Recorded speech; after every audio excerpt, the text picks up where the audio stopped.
Araw na naman nga ng Huwebes, kaya maaga ko na namang pinalayas yung aking mga amo para maumpisahan ko na ngang palitan itong kanilang mga bedsheet.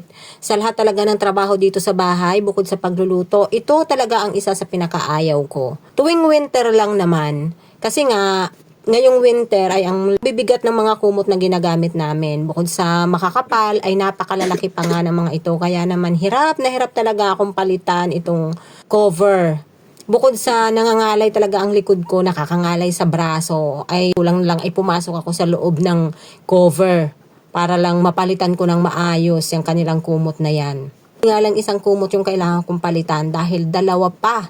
Dahil tig-isa pa nga silang mag-asawa, hindi ko alam kung gaano ba sila nilalamig, bakit kailangan pang tig-isa nila ng kumot na ang kakapal na nga ng mga kumot na yan. Hindi naman kalakihan itong kanilang bed, kung sakto lang naman silang dalawa. Pero ewan ko nga ba, bahala na nga sila dyan. Hindi naman ako linggo-linggo nagpapalit ng kanilang mga bedsheet.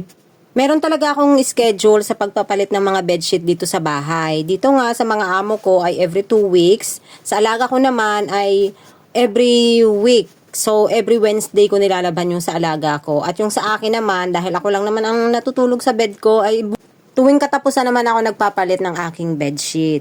Sabihin na naman ng iba dyan, bakit ang tagal ko magpalit? Ay ako lang naman kasi ang natutulog dito at saka napakalinis naman ang aking bed. Tuwing gabi ko lang naman kasi siya ginagamit, kaya ayos lang yan. Sobrang nakakangalay naman kaya magpalit ng ganyang kumot. Nakikita nyo naman siguro kung paano ko palitan yan sa lalapad ng mga kumot na yan.